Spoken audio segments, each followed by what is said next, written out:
रत्नगढ़ का राज्य अपनी समृद्धि और न्याय के लिए प्रसिद्ध था। वहां के राजा उदय सिंह एक दयालु और धर्मप्राण शासक थे, लेकिन उनका स्वभाव थोड़ा भावुक था। उनका एक ही पुत्र था, युवराज विक्रम, जो न केवल वीर योद्धा था, बल्कि उसमें एक राजा की दूरदर्शिता भी थी। विक्रम अपनी प्रजा का बहुत प्रिय था। सब कुछ ठीक चल रहा था, जब तक कि पड़ोसी राज्य में युद्ध के कारण 3 स्त्रियां शरण लेने रत्नगढ़ नहीं आईं। उनके नाम थे रूपश्री, मायावती और चित्रा। ये तीनों बहनें नहीं थी, लेकिन इनका गठबंधन खून के रिश्तों से भी गहरा था। रूपश्री, उसकी सुंदरता ऐसी थी कि पत्थर भी पिघल जाए। वो पुरुषों के मन को पढ़ना जानती थी। मायावती, वो औषधियों और विष विद्या की जानकार थी। वो मीठी बातों में धीमा जहर घोलना जानती थी। चित्रा, वो अभिनय और कूटनीति में माहिर थी। वो किसी भी दस्तावेज की नकल कर सकती थी और किसी भी स्थिति का नाटक रच सकती थी। राजा उदय सिंह ने दया करके उन्हें महल में शरण दी, लेकिन उन्हें यह नहीं पता था कि उन्होंने हिरनियों के भेष में 3 नागिनों को पाल लिया है। धीरे धीरे रूपश्री ने अपने सौंदर्य से राजा को मोहित कर लिया। मायावती ने राजा के रसोइये और वैद्यों को अपने वश में कर लिया, और चित्रा ने दरबार के मंत्रियों के बीच फूट डालनी शुरू कर दी। युवराज विक्रम को इन तीनों पर संदेह होने लगा था। उसने देखा कि कैसे राजा अब राजकाज छोड़कर रूपश्री के साथ समय बिताने लगे थे। विक्रम ने पिता को समझाने की कोशिश की। पिताजी, ये स्त्रियां वैसी नहीं है जैसी दिखती है। राज्य का खजाना खाली हो रहा है और गुप्तचर बता रहे हैं कि ये हमारे शत्रुओं को सूचनाएं भेज रही है। लेकिन राजा, जो अब रूपश्री के प्रेम में अंधे हो चुके थे, उन्हें लगा कि विक्रम अपनी सौतेली मां से ईर्ष्या कर रहा है। तीनों स्त्रियों ने समझ लिया कि विक्रम उनका सबसे बड़ा कांटा है। उन्होंने एक भयानक षड्यंत्र रचा। एक रात राजा की विशेष खीर में मायावती ने एक ऐसा विष मिलाया जिससे राजा बेहोश हो जाए मरे नहीं। और उसी रात चित्रा ने युवराज विक्रम की मुहर चुराकर एक पत्र लिखा, जिसमें राजा को जहर देकर मारने और गद्दी हथियाने की योजना थी। अगली सुबह जब राजा की तबीयत बिगड़ी तो रूपश्री ने रोते हुए वो जाली पत्र और विष की शीशी युवराज के कक्ष से बरामद करवाई। राजा उदय सिंह का दिल टूट गया। जिस पुत्र को उन्होंने गोद में खिलाया था वही उनकी जान लेना चाहता है। क्रोध और दुख के आवेश में बिना पूरी जांच किए राजा ने आदेश दिया, युवराज विक्रम को राजद्रोह के अपराध में कल सूर्योदय से पहले जंगल में ले जाकर मृत्युदंड दिया जाए। उसका सिर काटकर मेरे सामने पेश न किया जाए। मैं उसका चेहरा नहीं देखना चाहता। उसे जंगली जानवरों के लिए छोड़ दिया जाए। जल्लाद, जो विक्रम का सम्मान करते थे लेकिन राजाज्ञा से बंधे थे, उसे दूर काला वन ले गए। विक्रम ने विरोध नहीं किया, क्योंकि उसे अपने पिता के अंधापन पर ग्लानि हो रही थी। जैसे ही जल्लाद ने तलवार उठाई, जंगल में घोड़ों की टापें गूंजी। ये पड़ोसी राज्य चंदनगढ़ की राजकुमारी अनाया थी, जो अपने सैनिकों के साथ आखेट के लिए वहां आई थी। अनाया ने दूर से ही देख लिया था कि एक निहत्थे युवक पर वार किया जा रहा है। अनाया का एक तीर सीधे जल्लाद की तलवार पर लगा और तलवार हाथ से छूट गई। रुक जाओ, अनाया ने सिन्नी की तरह दहाड़ लगाई। एक निहत्थे पर वार करना कायरता है। जल्लाद अनाया की सेना को देखकर घबरा गए। उन्होंने सोचा कि विक्रम को मारना अब असंभव है, और वैसे भी वे उसे मारना नहीं चाहते थे। उन्होंने विक्रम को वहीं छोड़ दिया और राजा को जाकर झूठ बोल दिया कि युवराज को मारकर खाई में फेंक दिया गया है। विक्रम घायल और हताश था। अनाया उसे अपने साथ अपने शिविर में ले गई। जब उसे पता चला कि यह रत्नगढ़ का युवराज है, तो वो हैरान रह गई। विक्रम ने अपनी पूरी आपबीती सुनाई। अनाया, जो स्वयं एक वीर और न्यायप्रिय स्त्री थी, विक्रम के धैर्य और सत्यता से प्रभावित हुई। अनाया विक्रम को अपने राज्य चंदनगढ़ ले गई। वहां चंदनगढ़ के राजा ने विक्रम की योग्यता को पहचाना। धीरे धीरे विक्रम और अनाया के बीच मित्रता प्रेम में बदल गई। विक्रम ने चंदनगढ़ की सेना का नेतृत्व किया और कई युद्ध जिताए। अनाया के पिता ने प्रसन्न होकर विक्रम का विवाह अनाया से कर दिया और कुछ वर्षों बाद जब राजा वृद्ध हुए तो उन्होंने विक्रम को चंदनगढ़ का राजा घोषित कर दिया। विक्रम अब एक नए नाम और पहचान के साथ राज कर रहा था, राजा विक्रमादित्य। उधर रत्नगढ़ में पाप का घड़ा भर चुका था। विक्रम के मरने के बाद राजा उदय सिंह पूरी तरह टूट गए थे। अब रूपश्री, मायावती और चित्रा ने अपना असली रंग दिखाया। एक रात उन्होंने राजा को महल के एक गुप्त कमरे में कैद कर लिया। मायावती ने राजा को ऐसी जड़ी बूटियां दी जिससे उनकी याददाश्त और शक्ति कमजोर हो जाए। फिर चित्रा ने एक जाली वसीयत तैयार की जिसमें लिखा था कि राजा उदय सिंह अपनी इच्छा से वनवास ले रहे हैं और राज्य की बागडोर इन 3 देवियों को सौंप रहे हैं।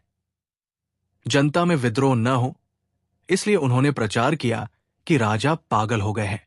एक अंधेरी रात राजा उदय सिंह को, जो अब बीमार और लाचार थे, फटे हुए कपड़ों में महल के पिछले दरवाजे से बाहर धक्का दे दिया गया। राजा ने गिड़गिड़ाते हुए कहा, मैंने तुम्हें शरण दी, अपना प्रेम दिया, तुमने मेरे साथ ऐसा क्यों किया? रूपश्री ने क्रूरता से हंसते हुए कहा, प्रेम? वो तो एक सीढ़ी थी महाराज, अब आप एक भिखारी हैं। चले जाइए नहीं तो कुत्ते छुड़वा दूंगी। जिस राजा ने अपने सगे बेटे को मृत्युदंड दिया था, आज वो खुद अपनी ही राजधानी में भीख मांगने को मजबूर था। उसे अपने कर्मों पर पछतावा होने लगा। हे ईश्वर, मैंने अपने निर्दोष पुत्र को मरवा दिया और इन नागिनों पर भरोसा किया। ये उसी पाप का दंड है। भटकते भटकते, भूख और प्यास से बेहाल, उदय सिंह पड़ोसी राज्य चंदनगढ़ की सीमा में पहुंचे। उन्होंने सुना था कि वहां का नया राजा बहुत दानी है। चंदनगढ़ में एक विशाल उत्सव चल रहा था। राजा विक्रमादित्य अपने महल के बाहर गरीबों को स्वर्ण मुद्राएं और भोजन दान कर रहे थे। उनके बगल में रानी अनाया बैठी थी। भीड़ में एक बूढ़ा, जिसके कपड़े तार तार थे, बाल उलझे हुए थे और चेहरे पर धूल थी, अपनी बारी का इंतजार कर रहा था। ये उदय सिन्हा थे। जब वे राजा के सामने पहुंचे तो उन्होंने अपनी झोली फैलाई। जैसे ही राजा विक्रमादित्य ने उस भिखारी के हाथों को देखा, वो चौंक गए। उन हाथों में एक पुराना निशान था। राजा उदय सिंह के हाथ पर बचपन में तलवार से एक कट लगा था। विक्रम ने गौर से उस भिखारी के चेहरे को देखा। धूल और झुर्रियों के बावजूद वो अपने पिता की आंखों को पहचान गया। विक्रम सिंहासन से खड़ा हो गया। ठहरिए, उदय सिंह घबरा गए। उन्होंने अपना चेहरा छुपाने की कोशिश की। उन्हें लगा कि शायद उन्हें दंड मिलेगा। विक्रम सीढ़ियों से नीचे उतरे और उस भिखारी के पैरों में गिर पड़े।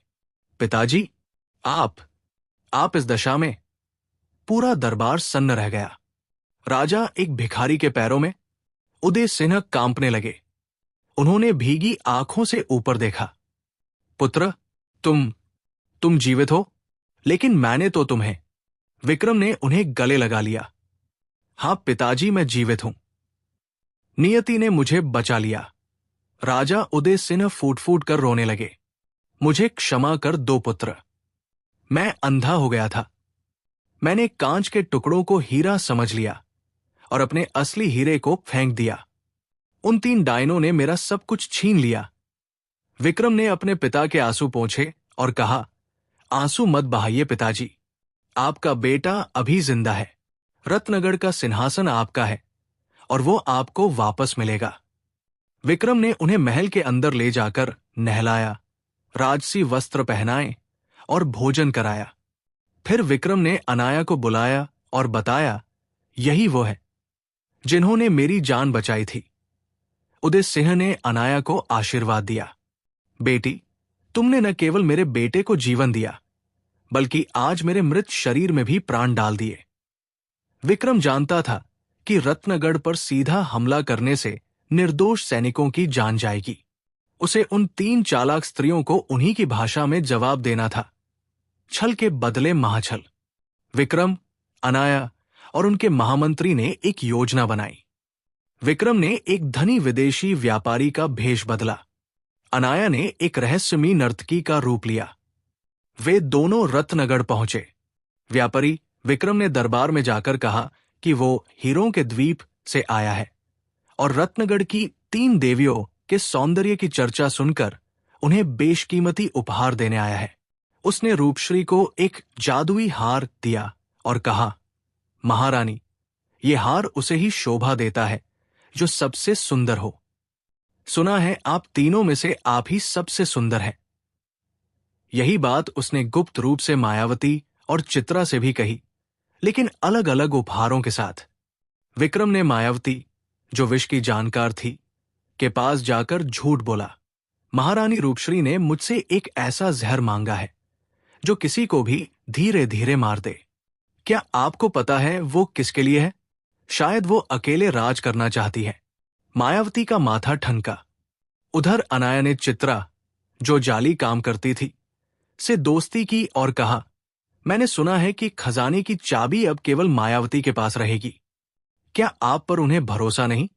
कुछ ही दिनों में तीनों स्त्रियों के बीच शक की दीवार खड़ी हो गई। रूपश्री को लगा कि बाकी 2 उसे मारना चाहती है। मायावती को लगा कि रूपश्री उसे रास्ते से हटा देगी। एक भोज के दौरान विक्रम ने जानबूझकर एक अफवाह फैलाई कि राजा उदय सिंह जीवित है और एक विशाल सेना लेकर आ रहे हैं। डर के मारे तीनों स्त्रियां खजाना लेकर भागने की योजना बनाने लगी। उस रात मायावती ने रूपश्री के पानी में जहर मिला दिया। चित्रा ने खजाने की चोरी करते समय मायावती को धक्का देकर गिरा दिया। तीनों आपस में ही लड़ने लगी।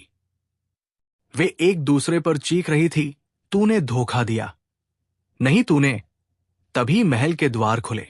असली सेना के साथ विक्रम और अनाया ने प्रवेश किया। उनके साथ राजा उदय सिंह भी थे। तीनों स्त्रियां जो अब आपस में लड़ लड़कर घायल हो चुकी थी, राजा उदय सिंह को देखकर पत्थर की मूरत बन गई। उन्हें लगा जैसे कोई भूत देख लिया हो। विक्रम ने अपनी तलवार निकाली और कहा, भयभीत न हो, मैं भूत नहीं, तुम्हारा काल हूं। प्रजा अपने पुराने राजा और युवराज को देखकर खुशी से झूम उठी। सैनिकों ने तुरंत उन 3 कपटी स्त्रियों को गिरफ्तार कर लिया। दरबार सजा। राजा उदय सिंह सिंहासन पर बैठे, लेकिन उन्होंने अपना मुकुट उतारकर विक्रम के सिर पर रख दिया। अब तुम ही इस योग्य हो पुत्र। उन तीनों स्त्रियों को जंजीरों में जकड़ कर लाया गया। वे दया की भीख मांगने लगी। रूपश्री रोई, महाराज, हम बहक गए थे। मायावती गिड़गिड़ाई, हमें क्षमा कर दें। राजा विक्रम ने कठोर स्वर में कहा, तुमने एक पिता से उसका पुत्र छीना, एक राजा से उसका सम्मान छीना और प्रजा से उनका सुख। तुम्हें मृत्युदंड देना बहुत आसान होगा। तुम्हें वो सजा मिलेगी जो तुमने मेरे पिता को दी थी। विक्रम ने निर्णय सुनाया, इन तीनों के सिर मुंडवा दिए जाएं। इन्हें फटे हुए कपड़े पहनाकर गधे पर उल्टा बैठाकर पूरे राज्य में घुमाया जाए और उसके बाद इन्हें उसी जंगल में छोड़ दिया जाए जहां इन्होंने मुझे मरने के लिए भेजा था। लेकिन ध्यान रहे, इन्हें कोई हथियार न दिया जाए। अब इनका भाग्य और जंगली जानवर ही इनका फैसला करेंगे। तीनों षड्यंत्रकारी स्त्रियां अपने ही कर्मों के जाल में फंसकर समाप्त हो गई। रत्नगढ़ और चंदनगढ़ अब एक हो गए थे। राजा विक्रम और रानी अनाया ने वर्षों तक धर्म और न्याय के साथ शासन किया। राजा उदय सिंह अपने पोते पोतियों के साथ खेलते हुए अपना शेष जीवन शांति से व्यतीत करने लगे।